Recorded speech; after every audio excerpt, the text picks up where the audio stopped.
Arganissima, New York. Your exotic skin, hair, and beauty source, and your one-stop shop for all your natural and organic skin and hair care, featuring authentic organic Moroccan oil and prickly pear seed oil and much more. Bringing you only the best, straight from the source and proudly produced in the USA. So what are you waiting for? Shop today at www.arganissima.com. Arganissima, New York. Your beauty is our duty.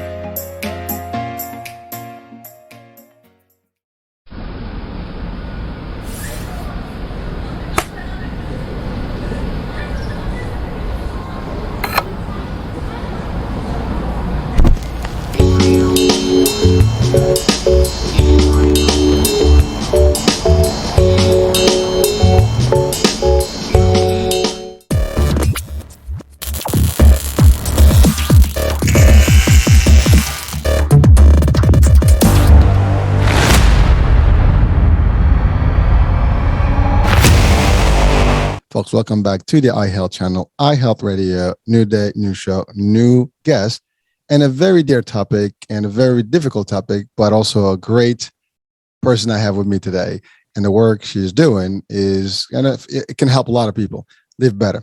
And so, again, I try to be mysterious usually in the beginning of the shows, but I'm not going to do much of that today. But I have with me Bettina Brown.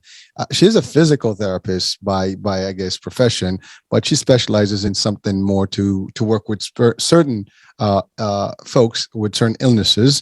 And the topic that she actually tailors to and caters to most of the time, if not that's the main thing that she's been working with, is breast cancer patients. And obviously, breast cancer is a tremendous disease, and it affects a lot of people that are close to you, your friends, your family, and I don't think anyone that's alive today doesn't know someone who knows someone, or at least heard of someone, family member, friends, and so on, that have been affected with this particular disease, and it's unfortunate. Some people get through it, some people don't. I actually personally had this experienced it personally in my life, and I know it's not an easy thing, right? And we'll talk about it. But anyways, without further ado, I have with me Bettina Brown, and Bettina is also a podcaster, and she started her podcast to help people actually and guide them to live a full life, a joyful life, and happy life. And she's going to get us through all that talk and everything that she's been doing and why, how it all started. So as usual, first things first, Bettina, welcome to the show. Thank you so much for having me. My pleasure. And I want you to just to take us back to your story. I know you're a physical therapist. That's the work you do, but really you were specialized in this particular added value, helping patients that are special with cancer, breast cancer. And the first question that comes to mind, like, how's that, with physical therapy, how does that work? All right. And we'll talk about that. But also it's just like, that's not something that you chose. I mean, tell us about your story, how it all happened, so we can at least make a link to it. Absolutely. And what is very interesting is that physical therapists do more. We think about outpatient, right? My shoulder hurts, my back hurts. Physical therapists actually help women with incontinence, men with incontinence. We help people with wound care. If you have a gaping hole, we can treat that. We have so many specialties that we can do. It's not just limbs. We can do, if you just have neurological conditions, just things that you don't right away think about. I loved being a physical therapist. And I actually became one because my neighbor, she was babysitting, and I had to help, she had a child I was babysitting, and she wanted to go have a good time with her husband. And when the baby was to sleep, I started looking at what was on the table, and she was studying for the board. So all the stuff, like just everything. And I thought, this is amazing. And she told me a little bit more about it. And I thought, I think I want to do this. And I literally made the decision like that, 10th grade. I think I want to do this. And with physical therapy, you have to have a bachelor degree. And then you go to the physical therapy program. I always say I'm an older PT. I only have a master's, but now it is a doctorate program. So 3 more years after your bachelor. And then you can specialize afterwards, but usually we're a little tired right after 7 years of schooling. But I was noticing myself, I think I'm ready to specialize in something. And I actually specialized in wound care. So I loved it. If you have wounds on your legs from vascular issues, you have literally a gunshot wound to the abdomen, like we can treat that. But what we don't think about when we do this is how many people have cancer and end up with surgical wounds, surgical infections, that kind of realm. Mm. At that time, also, my aunt passed away from breast cancer. And I personally was noticing some changes, and I went to the doctor myself. And while I was there, laying there, getting my personal ultrasound, and I saw a spot myself. You know, I'm in healthcare. I'm not a radiologist, but you know when something looks odd, right? And I had this one little tear just kind of go down the side of my face into my ear. And I thought, okay, if I do have breast cancer, because I was really afraid, if I really do have it, I'm going to evaluate how I live my life. And I want to dedicate my life to that because I'm already listening to these people talk and I have an education in healthcare. What if I didn't? You know, this is overwhelming. Mm. So that's when I learned I carry the breast cancer 2 or the BRCA2 gene. So they're different genes, but I'm a little more disposed than the person that doesn't. So I am more cautious of my weight. I'm more cautious of how I eat, how stressed I am. And I went into a field called lymphedema, which most people haven't heard of either. It's a swelling, actually. And usually you get this in first world countries like the United States, you get that because of cancer, breast cancer, ovarian cancer, just this huge swelling. In other countries, you get it from an infection. And as I was working with this, I started a job at a women's hospital, and I was exclusively working with people who had cancer, mostly breast cancer. And I had so many people sit there, and I thought, how can I really serve them best? Because everyone was on a different emotional scale. They were scared, but so many people said, I'm going to change how I live my life when I'm on the other side of this.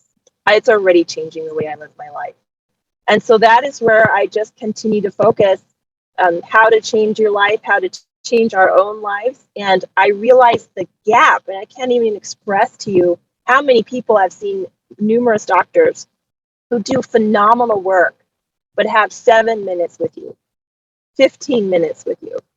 And there are so many questions you don't have an opportunity to ask. And with an hour each time, seeing someone for 12 to 15 hours, I really needed to come to the table with answers and empathy.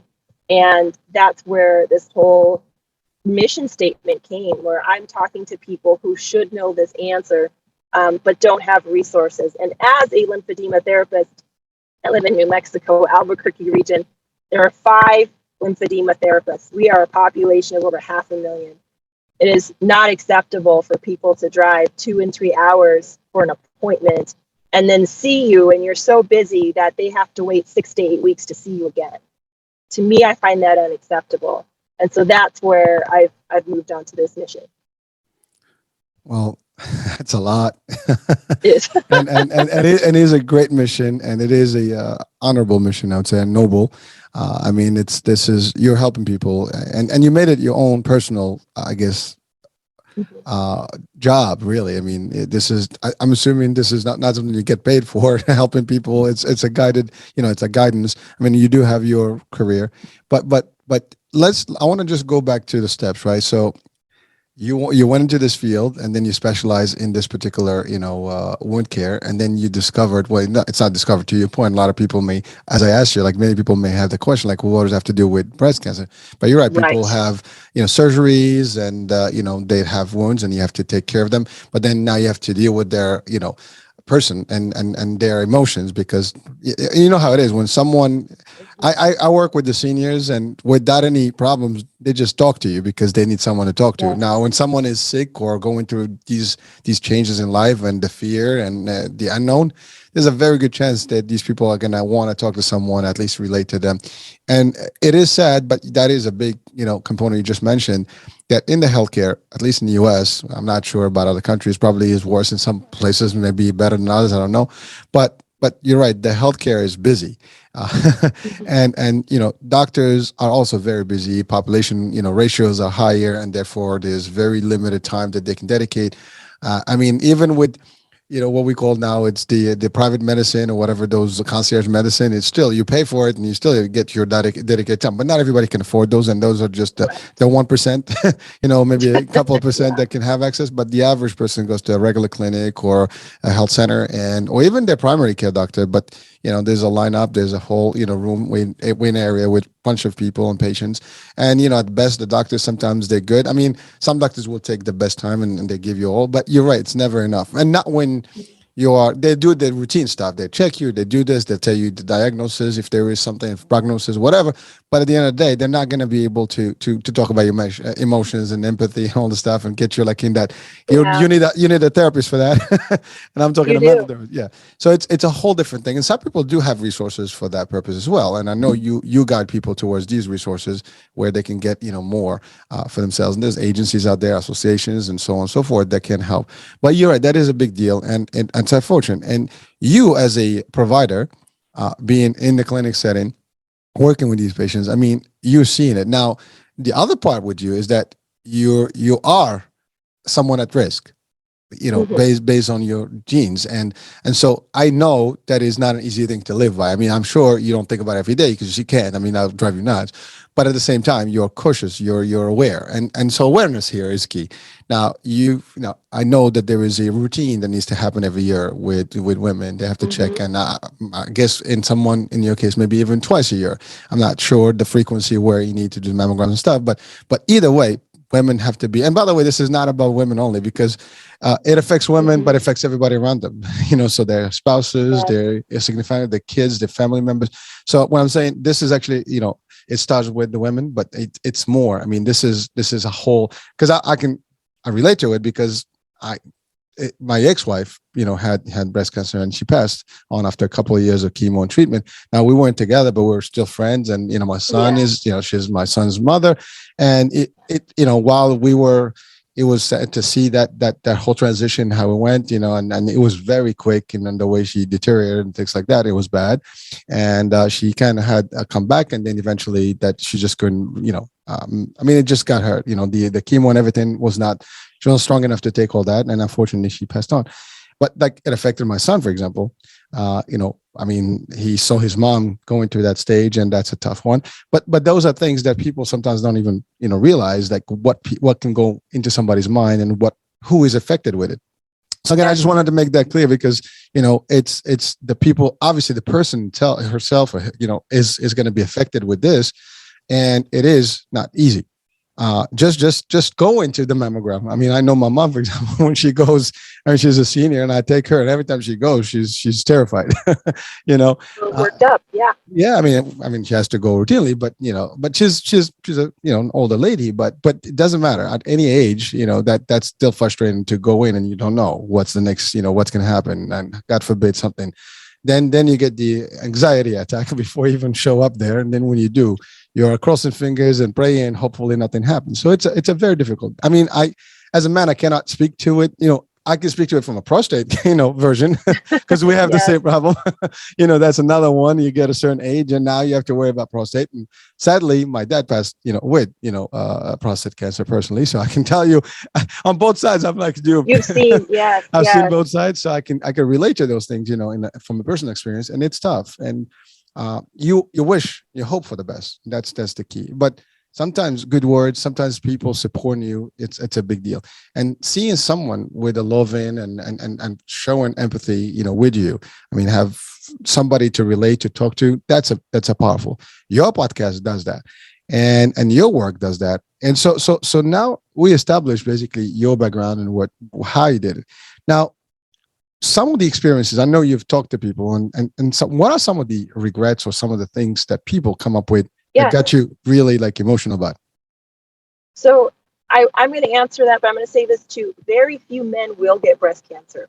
And so it is important True. for men to True. do that. So we talk about women, and I focus on women because primarily that's who gets it. But what I will say, it really depends on the age. So far as the emotional, for me, it was hard to see someone, 25, 26 have a double mastectomy. Because there's, yes, it affects you regardless of age, but it's just hard because I'm older than that. And I just felt for her. And then I also felt bad for this one person. She's really the one who sparked this whole podcast in me. She said, every day is a good day to have a good day. And I know that stress caused this. I know it is from stress. And she would talk, and I could tell that she needed to talk. But what I will also say is, I saw her face one day, and she said, I know it's back. I know it's back. I know it in my body. And she actually sparked me to do a volunteer work. I did that volunteer work. We talked with some people, and I'm like, I haven't, because I'm at the patient provider relationship. I can't be too close. And she goes, she did pass. And I went home, and I literally cried, because she just made such a good impact on me, and just the life she had. She wanted to live every moment, and what the regrets were, and I hear this particular one, I need to be the person I want to be and not live the life for somebody else. And especially as mothers, many of them are mothers. I am one myself. I do pour into my son, but that's not the only thing about Bettina Brown. I am a person, and I have interests, and I have things that I want to do. And sometimes I say we let our own BS get in the way, or we let other people's BS get in the way. And I think that is the biggest regret, and the emotion is not being you, and realizing it, quote unquote, air quotes here, too late. That you can't. For those that can't, some can make that change, some cannot. Bettina, thank you for that. I mean, that is powerful, because you're right. I think we all make this mistake. I don't think anyone watching and listening right now will probably relate to this one way or the other, because we all are so caught up in life and the status quo and all the pressures that we have, whether it's work, whether it's life, whether this, that, the other. And of course, the larger your family is, you have all these emotions coming in. I mean, you have a child, it's one thing. You have two, it gets worse. You have parents, you have this, you have that, and we cater and to everyone, right? And sometimes we also live a life that what people want us, how they want us, how they see us, right? It's not your style, it's not your way, but you want to do it because you want to be conformative to conform with the actual norms, right? That everybody is expecting from you. And then life goes on. Time goes by fast. I mean, I literally had a discussion today with a colleague, and who's about to turn the big 50, and and we were having this discussion, like, how the hell that happened? Where did it go? And believe it or not, I turned 50 last year, and I had the same question, like, half a century, what the hell? It was literally just yesterday, and you don't think about it until you're there, and like, damn, I'm like, what's up? I mean, time is There's ticking. a little less ahead of you than there's behind you. Exactly. So it's like, I mean, we don't know. I mean, but here's the thing: even if you lived 100 years, there's a good chance you're not going to be in the position and the health that you have today. I mean, very few people can make it to that age and still be very functional. So it's, and again, listen, we believe that God has powers and miracles happen, right? But that's again, the physics, do, and the biology does speak for itself, and we have certain things that there's a limit to everything.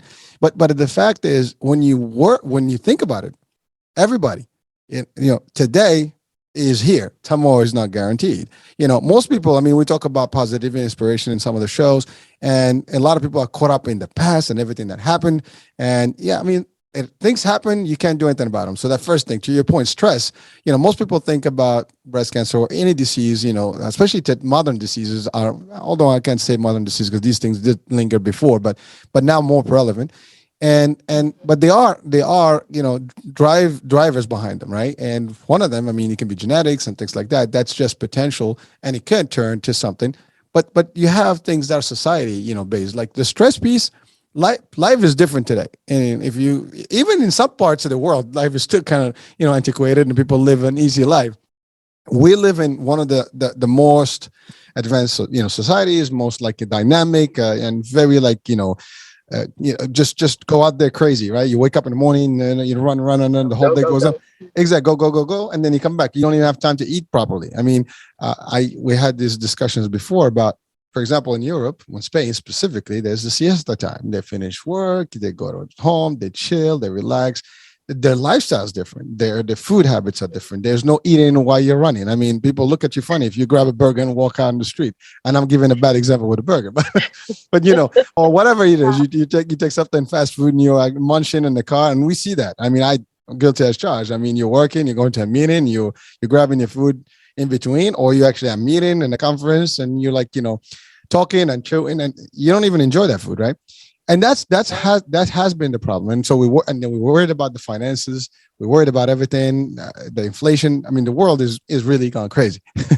but that doesn't matter, because at the end of the day, you and I only have you and I. I mean, to yourself, I mean, you have to you is number one. And this not being selfish, because people sometimes think that's being selfish. If I am not well, I'm not good to anyone around me. Mm-hmm.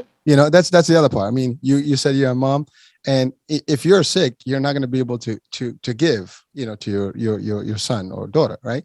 And that's a tough, position. So we want to be number one, to be able to give to the rest of the people around us, whether at work, whether or not, and then sometimes that's the other thing. We get caught up with, the BS, and there's a lot of it these days around us.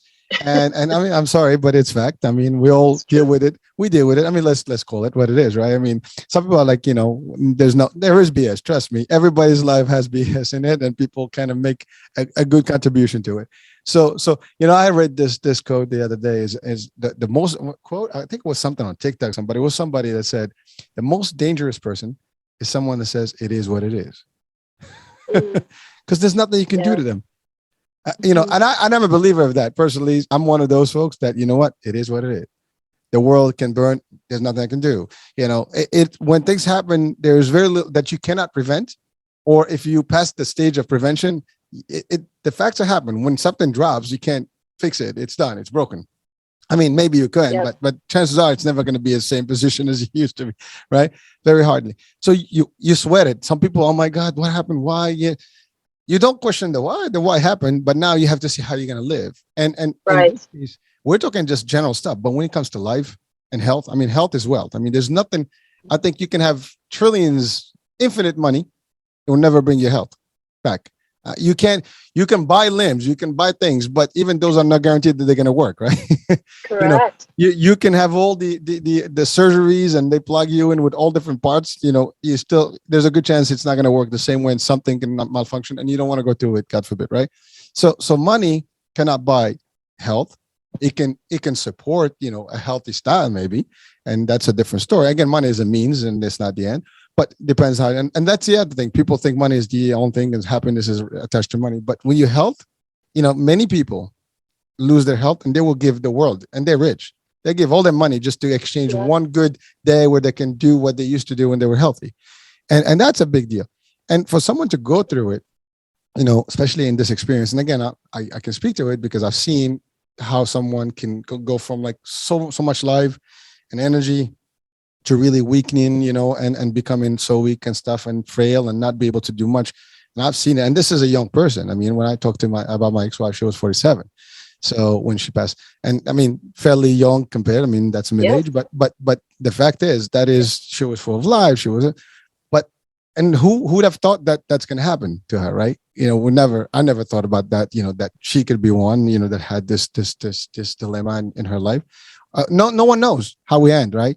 And it's a sad statement, but that's why you have to live the life. I mean, I believe there's a big lesson to learn from I guess our creation. We don't have a set expiration date for a reason. We don't know about it for a reason, because if we had to know that date, we would not live. So we enjoy our life because we don't want. And so you have to live a full life, energy, enjoy it, enjoy the things. Like, I had this guest last year. His show goes by The Bucket List Guy. And really, and it sounds like the bucket list. We all know what a bucket list is, right? Things you want to do. But his concept is not, don't wait until the end when you're retired to do the bucket list. Live your life today, because today you have money, tomorrow you don't know if you have money. Today you have health, tomorrow you don't know if you have it. I mean, that's, many people went bankrupt. Many people lost everything during the pandemic. For a good example, pandemic, we're still in the edge of it. It's not over yet. We still have some reminiscences of Corona, right? And this is what happens. People have a war going on right now. These guys woke up one day and everything is gone, So no one has no one has a guarantee. So why do we have to always worry, and go crazy? And that's exactly what happens today. People wake up, oh my God, how am I going to survive this week? How am I going to do this? Forget the week. Let's take one Let's day at a focus time, on one, today. and enjoy it. Live like a healthy lifestyle, right? So now I want, I've given a lot of my analogies, but let's talk about, you had, that's actually a very powerful story that you had. Someone that actually that you saw and gave you this inspiration to actually create this. But I'm sure is that the common denominator with everybody? I mean, that whereby they all realize that where the hell did I do? Why, I need something Why did different. I I need live? to change. I Yes. need to adjust. And I think it, and that's a great way you said it, is a common denominator, because one person gave me a poem, one of my clients, and I think it summed it up in that something we realized too late. It's actually a famous poem. I never remember the date, but I have it framed when it says, why we think about this. We have a really nice china or that really nice car. We don't want to drive and get the paint scratched. But this was an example with a glass, and someone says, I drink from the glass because one day the wind might knock it over. One day, I might overfill it. One day, this and that. But it says, I know that the glass is already broken, and so I enjoy the glass today. We know that we have a temporary life, regardless of when the end is, and so I will enjoy it today because I know it is broken. And then I think that's the beautiful part. The brokenness is together with that makes it the togetherness of life more beautiful, right? And so I think those experiences over and over again and that's why I called my podcast In the Rising. How do you rise? Because that is really what my clients were looking for. And even those that were facing the end and were willingly doing that walk, they're like, I know, but this makes me feel better. I know I won't make it next year. And we're really in a place of acceptance. They really started to look at, how can I rise right now? What can I do in the next 6 weeks? What can I do? You know what? I called that person that I hadn't called. One lady said, you know what? I stopped writing Christmas cards. I never wanted to write them. They're a waste of time. No one looks at them, and so I don't do it. And I think those, just living in your truth, even if not everyone likes it, but being comfortable with that. And I think we're not very comfortable with being ourselves. We want to be comfortable being somebody else or what someone else thinks. And that has been the underlying thing. And for so many, what I heard often, not all the time, was that this experience was one of the best things that happened to them, because for whatever time they had left, and they said, if it's 2 years or 20, I'm really going to live, not exist, and really enjoy it and speak up for other people, is what I heard a lot as well. And that made me stop and think. So yes, I taught them about breast cancer rehab, because half of them are like, why am I at a physical therapist's office? Like, I taught them, but what they taught me is just, there's no words for everything that I learned from my time with Well, them. that's powerful stuff. I mean, you're taking from people who are actually facing the reality of that situation. I mean, this is life and death, in real. I mean, most people don't want to think about that, but when you have something of that extreme, there's I mean, today's doctors don't hide the truth from you. They tell you it is Yeah. bad. I mean, and historically, doctors did not tell you like your diagnosis. They talk to the family. They try to make it like, easy. So now it's part of the practice where they tell you diagnosis, and we're going to do this. We're going to do this. They give you options. And yeah, and there's a pros and cons to those two theories. And, today's not show for that. We can have that debate later. Is that a good or bad?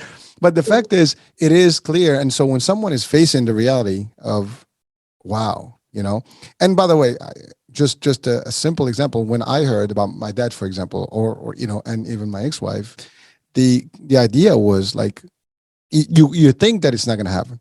You see, like there's a moment where you believe that you'll be fine. It's almost like a wish that you try to put a denial phase in your brain. Like you're gonna get through this. You're gonna get through this, and but you're hopeful, right? You're wishful that this is gonna go, because many people do survive and do actually make it, right? And so that's the thing. You keep the optimism, right? You keep that stuff. But at the same time, there's that little bug in little voice that said like, maybe this is it. So you have to start Mhm. adjusting as well. So there's a point where you really kind of like start making that 50-50 and getting to that balance. You don't want to go all the way with the too optimistic and you start realizing that this may be the end for whoever that person is. And in this case, someone living that is already making that adjustment, but whatever, to your point, whatever time I have, and if I survive, guess what? I'm going to have a super life after this. Forget about it, right? And that's actually what's happening. A lot of people, when they get to this and they pass it, life after that becomes so joyful and they enjoy everything. And they almost love everything because some things they may have done in life they regret and whatever. I mean, that's the other thing when you start kind of reminiscing of all your activities and your actions and like, oh, I did good, I did bad, I did this, maybe it's time for me to repent and get all my stuff together, hopefully, and if I can make it through here, oh God, and we all turn to God, no matter what denomination, how we believe, we turn to God and we ask, please make us through, get us through this. And if we do, we make promises. We're going to have, a better life. We're going to make these changes. It's like, resolutions, right? And we make them. And again, for some folks, they survive it. They go through and they do actually live a much happier life, a different life. They change their lifestyle, how they eat, how they do things, how they hang out with people, who they hang out with, Yes. and do more stuff, because the other thing, like some people would not travel. I know people who don't travel at all. They just work, save. And they say, when I'm retired, I'm going to do this and this and that. But there's no guarantee you're going to even retire. I again, another experience. I mean, I can give different, stories about people I've met or through my life, and it's funny. We talk about half a century. It's a decent amount of time. You experience a lot of things, but one of them, I actually, and that's where the wisdom starts coming in because you don't have that in the 20s. You kind of like, the world is yours, right? You don't even think, like, I swear to God, it's true. You never think about age until you hit that 40 mark. And then in the 40s, you start kind of, at 45, you start clocking, like, and then at 50 is like, it slaps you in the face, like, ouch, I'm there. And there's nothing you can do. Your features start changing, everything, like your health somehow, like literally at that day. The next day, my arms were not doing good. It starts crazy, but it's fact. And then, but it gives you that wisdom, right? And now you start evaluating things. Like the way I live my life today is, I don't care what people think. If it's not working, tomorrow's a new day. I'll switch my life again. I'll do something, but I'm not going to stress about things like, because it's not going to, what's meant for me is going to be there. What's not is not. And so you start realizing different, things. Your wisdom becomes very high tense.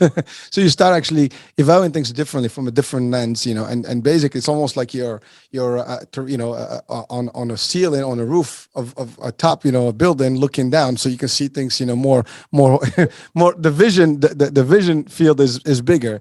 And you see more. It's a higher altitude. Exactly. You're evaluating it. You're not just in it and reacting. You have a higher altitude to look and like, I feel like responding to that, or that's not worth my time, or that is. Yes. That's that wisdom. It's that higher altitude of being able to evaluate it outside of your current circumstance.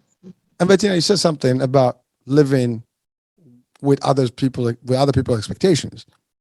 That is the mistake that we all make, or at least some of us, we're making more than others. And well, again, I mean, I can tell you, I don't care anymore what people think, and I say it loudly. I mean, I post, stuff every day on my Facebook page, and it's all about, positivity. And you know what?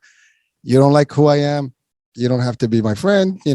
I isolate my friends. Exactly. I mean, you don't like, even like one time I had posted this TikTok and say, some people go to your feed and they don't like what you say. Well, if you don't like my stuff, just scroll up and down. I'm not the only game in town. There's plenty out there. Yeah. There's millions of podcasts. There's millions of shows, a lot of channels. Go to Satellite Dish and you have thousands of, you don't have to just hone on me. I'm a nobody to you. That's okay. This is not for you. Cool. We're good. We're friends. Yeah. and that's it. Like, people get excited. They go somewhere. You see, like, you want to get into a fight. What's the point? So that's something like, there's not worth it. Time is valuable. And that's the part I think that we don't realize until you get into a predicament like this, where, my God, I'm now on the clock and, every minute counts. And that's the other, I'm believing I find myself today, almost racing to do things. And this is, I'm not even, I don't feel anything wrong, whatever, but that nobody knows. Right. But I know one thing, that I want to do as much as I want from my life and enjoy it and do things with my kids and travel and see the world. And because one day I'm not going to be able to, even if I have money, I might not be able to. I see my mom, for example, she's gotten to that age, but she's not able to do the stuff that she was doing 5 years ago, you know? And that's just the way it is. This is just age. Now, when somebody gets sick, especially with breast cancer or any type of cancer, and some of these, you know, very dangerous, you know, illnesses and sometimes fatal, they life almost kind of ends and stops for a moment there, and you have to readjust. So, Yeah. so, Bettina, my question is, like, what are some of the things, some of the advices that you give people to live day by day? I mean, you know, you and I, we kind of talk in general, and you know, I exchange some stuff of my own, how I deal with it. But you are dealing with this daily, and not only in your life, but also, you know, in terms of the work, but also in the podcast. But you have some sort of formula that you've devised right now, and you have these things that you go. What do you recommend folks to do, or how do you even? What advice do you give them to live day by day? What things they should be doing? Yeah. So when I am asked that question sometimes by my clients, like, what do you think? And when I'm in that professional sense, you know, I have to be more objective. I state it more as what people have told me that are in it, because I've had two near misses, what I call two near misses, where I wasn't sure if I had breast cancer or not, but I personally have not had it. But I've been seeing people who've had it many times. And the formula is, for one, accept all the things that you maybe regretted before. Accept it. Because at the moment you made those decisions, not 100%, we all have had those decisions, but for the moment you made those decisions, you did the best you could with what you had and what you knew at that moment, not right now. That the job you took or the person you dated, those were your values also change with life. Mm-hmm. And a lot of people have told me, you know, I've reevaluated, and as I was going through my own process of how can I help people through, I became a life coach, and then they give you this whole list of values. I realized that the values I had today weren't even the same ones I had 5 years ago. So I think we're not even operating on the same level, that our values change, we have it, and we're still working physically, emotionally on a different place. And I think then that's that disconnect. So when you are living with what you value at this moment, you're really at peace with a lot more. And my own examples, I really wanted to be, you know, director of this and that, and I got my master's in health administration. I really wanted, and now I don't really care if I ever have it or not. It was a great learning experience. I learned a lot, but I want to make more of an impact. I realized I am my own director. I have my own company. I'm the CEO. So I'm actually more than what I thought I wanted to be, right? If you want to think of it that way. So I think it's perspective and your values is the biggest thing. Because then, and I noticed that with my second time, I didn't want to have a positive answer. I'm still thankful to God that it wasn't a positive answer, but I was calmer, and I was like, I'm at peace with whatever it is. And that was nice, to just be at peace with it, because I did everything the way I made those changes. And that is what people will tell me, even especially with recurrence, when they've had it the second time or the third time. I've spoken with someone who had 4 different cancers and not even 45 years old. But at that point, like, you know what? I'm going through this for a reason. And if I have an assignment, and for most people that is a God-given assignment, you're living life in peace. Thank you for that, Bettina. Something came up as you were talking.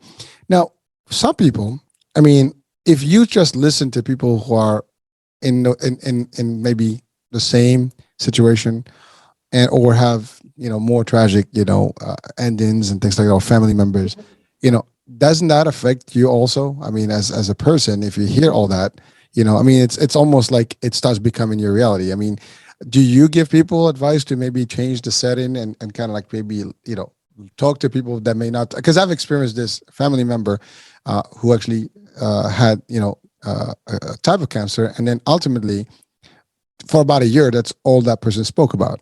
It became almost like a fixation, and it took a while identity. Yeah, It became the identity. yeah. The of only that thing you person. talk about is just that. I mean, there's more to this, and so what do you say to that? How do you help people to kind of move from that mindset? Because that is exactly what it is. People, if you live in that, it becomes, the mind is very powerful. The more you feed Mhm. it, the more it's going to give you the same, right? So if you turn that and start, to your point, live your life, be joyful, do stuff, change, forget everything that you did, live today and live to hopefully live another day and enjoy that day. It might change things if you surround yourself with a different, view, with a different, group of people talking about all the pleasures and all the good stuff versus talking about this. Talk about religion. I mean, some people find religion and that's all good too. Whatever the case may be, but don't hang into that this is it, or the Yes. status. Because the more you repeat it yourself, the more you're going to just put that yourself down and further down. Right. Right. When someone asks me that, like, what do you recommend? I do recommend that we acknowledge that there's more than a physical realm. Our emotions are tied to our physical realm. And the longer I have been a physical therapist, the more aware I am of how much of our physical ailments do not originate in a physical fashion. That the emotions and traumas from our youth, we carry it literally. There's pains that we have.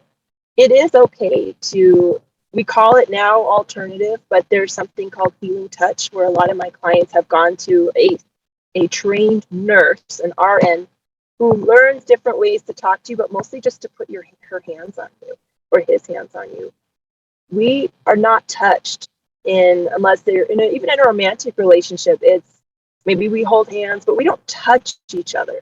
But just to have that energy, and sometimes it's not your energy, you got to borrow somebody else's or allow that positive from others to come through, and to just seek out things that bring you joy. And usually it's the small things. Even if I don't care for ants, I'm having a little battle in my house right now, but I'm still amazed at the work these things can do.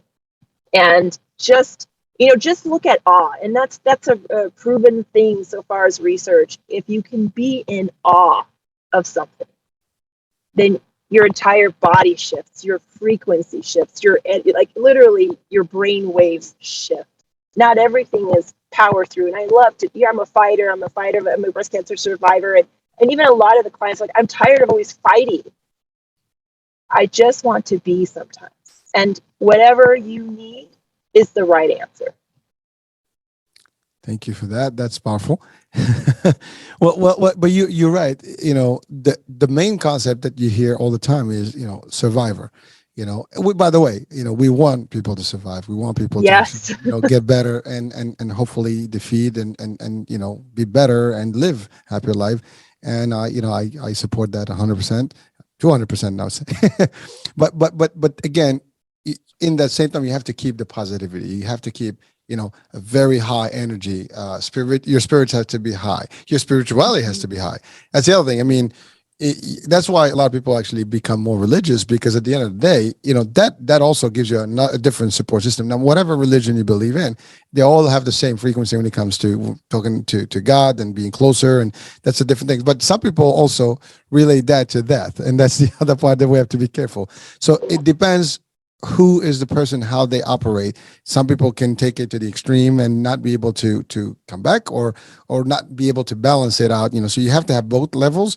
But the key here is you have to have, to your point, be on our love life. I mean, there's more to this, and every day, especially, and of course there is a phase. I mean, people going through pain, they're going through stuff, they're not in the mood, especially when they go through the chemo and all the radiation. That's when it becomes very difficult.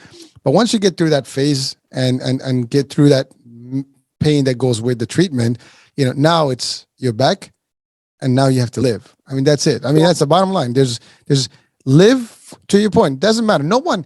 I had this discussion not even long ago. I have my dad's aunt.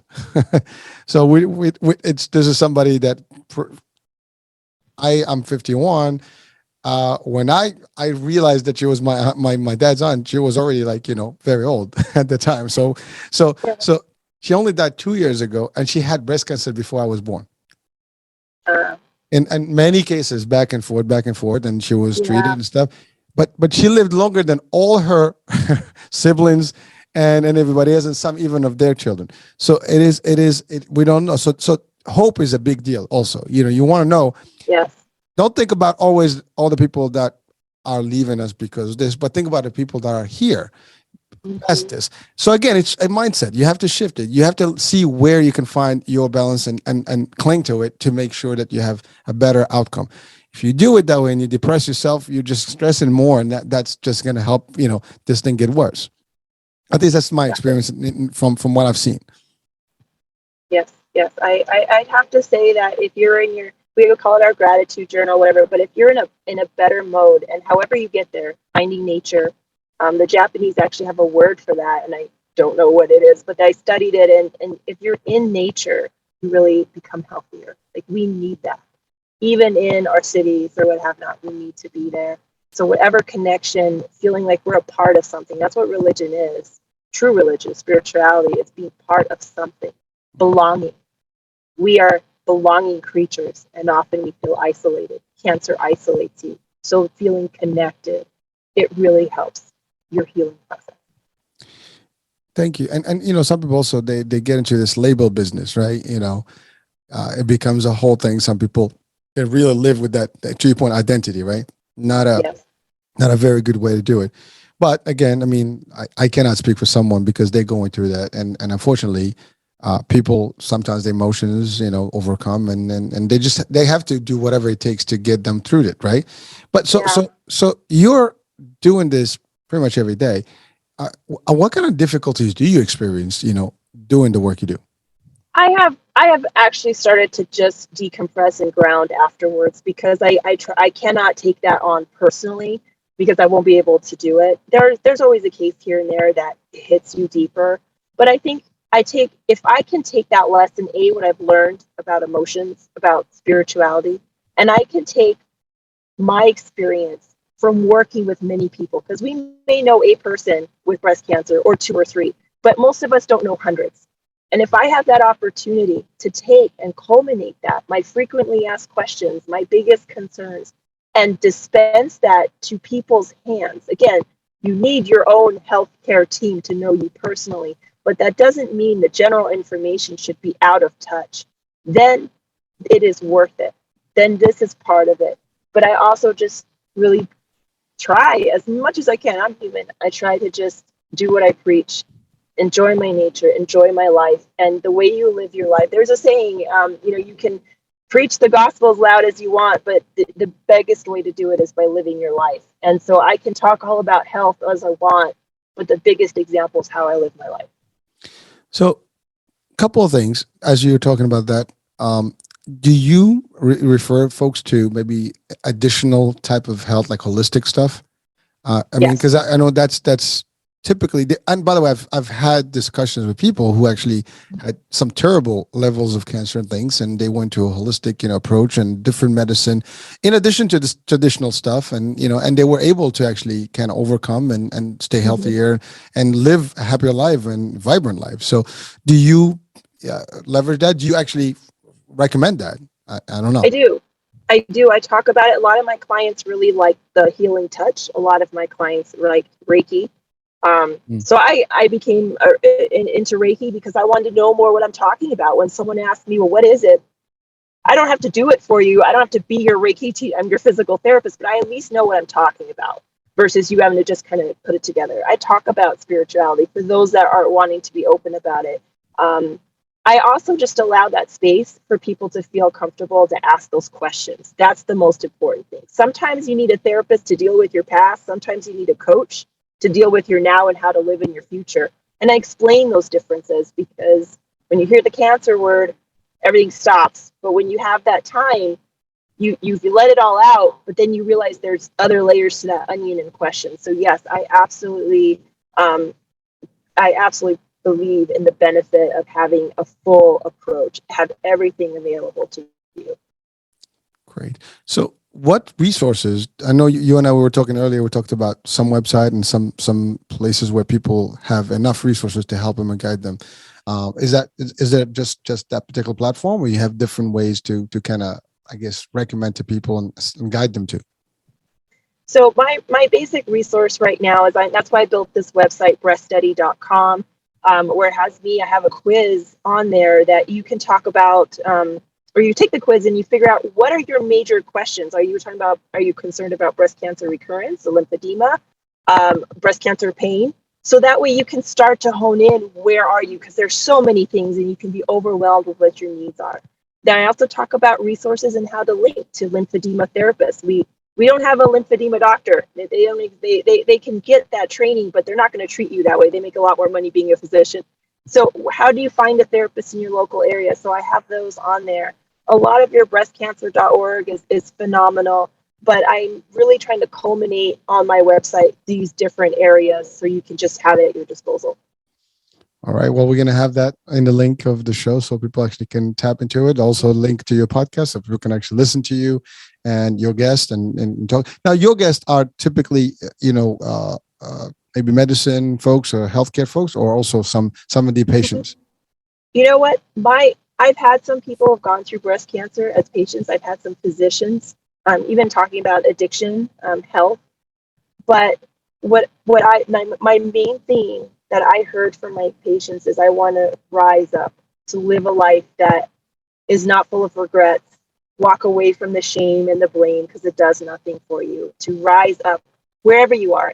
And to rise up can be financially, emotionally, in our relationships. So I have guests from kind of the wheels of life talking about their experience, how they rose up and what resources they have. Because yes, this is cancer, but we want to live a life, and life has so many aspects: the family, the relationships, the money, that too, having enough to do what you want for others, pulling out of a bad situation. So that's kind of my theme there. I love it. I mean, that the theme itself is just as powerful. I mean, rise up over, you got to rise over everything else, right? You got to raise to the occasion, make it happen, live your life, and that's it. And so I just listening to it, just the fact that you have it in that concept, I mean, that's uplifting in its own, right? And I'm sure you've contributed, you've assisted people, maybe you know it or not. But that's the other thing. Do you know of anybody that actually came back later and said, you know what, thank you for that, because with that word, something you said, something you got them to eventually got them through the dilemma they were in. Anybody? I've had it happen twice where someone emailed in and said, this was the one I needed to hear today. And then I heard from a friend of a friend of a friend. It was just weird. They're like, I told them about your podcast and they came across this episode, and something with that guest was really powerful. So that guest has power still, right? That to continue to tell their story. And when we tell our stories, we find more commonality than we do differences. And that also, again, builds connection. And so, that those were powerful moments. Well, they are. And you know what? Thank you for doing the work you do. And, again, you've touched a couple. Those are the ones you know about. I'm sure you've touched many more, and you'll continue doing that. And hopefully this show also, gets a little audience, and hopefully some people. And again, this is not a direct, to anyone, because you might know someone. And if you know someone who needs to hear this, maybe share with them, because that's really what it is. I mean, we all know someone who knows someone that may be facing this trial and or tribulation, I would say. And frankly, it's something to hear. To your point, hearing sometimes talk about this and it changes your mind dynamics. I mean, sometimes you need that talk. Like literally, I needed this. I've had this too. I mean, when people say, you put a post and like, oh, this came in just in the right time. And you don't know who you're going to actually really influence that day or make a difference in their life. But that's the thing. If we don't do it, we're missing 100% of those folks. Yes. and if you do it, you might catch someone. And you know what? That's all there is. And as long as we believe in what we're doing, I think our mission is to help these folks and help the world. I mean, listen, I would love to change the world for a better place and, and be a positive, happy life for everyone. And I think everybody wants that. Maybe, I don't know if everybody, because sometimes there are people that may not want that, but that's another story. But the fact is, the work you do is powerful. You're helping folks. And now, how long have you been doing this, by the way?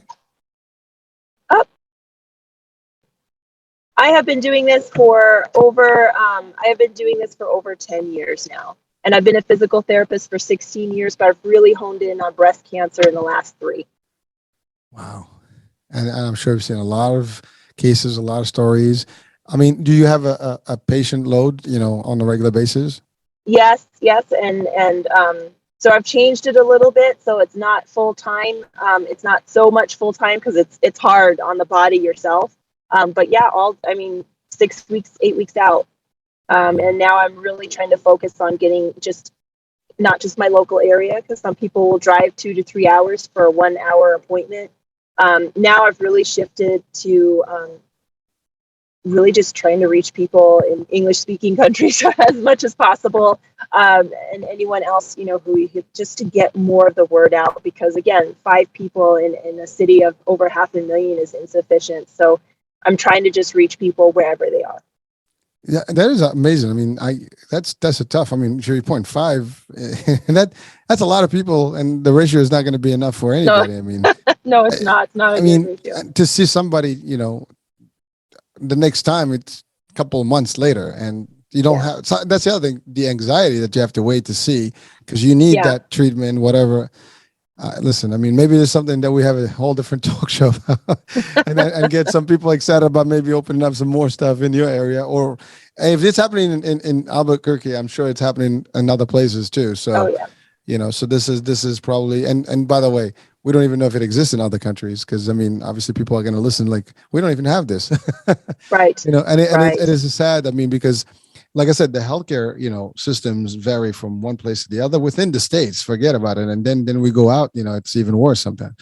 But we're actually at the top of the hour here, so it went so quick. It's not even funny. But I thank you. I mean, for being on the show and for sharing with us, your contributions and the work you do. And I hope I contributed my way, as well. I mean, based on my experiences. But at the end of the day, my personal, final advice always is like, stay positive, live the life. Again, today's here, tomorrow is a new day. When it comes, you live again. You wake up in the morning, every day is a new day. I use that all my life and I still use it. And it doesn't matter. We all can have good days, bad days. I had Corona one time, and every morning I woke up, I'm not sure if this is going to be the day or not. And that's just a more recent event for me personally. I mean, last year, but you don't know, you think that it's not going to happen to you until it happens. And then like what? And then there you go. Right. So I love your theme. I love being positive and to live in the now. So I'm so grateful for your time. It was really a pleasure being on your show. Well, no, the pleasure mine. And by the way, keep up the good work. Now we're friends, and, maybe we'll come back in. We'll have, a different discussion. So absolutely. Right. Well, thank you so much. All right. Thank you. You're welcome. Folks, thank you for being with us today. Hope you enjoyed the show and you've learned a few things. And, please do reach out to Bettina and her site and listen to her podcast. And maybe there's something there that's going to help you change your life for better and cope with this, and whether you directly impacted or not, it's the information is still available, and it could be powerful even by learning something you can share with other people. That being said, from me, Hurricane H here. Thanks for watching. We'll be talking and listening. We'll be talking soon. New guest, new show, new topic. Bye for now.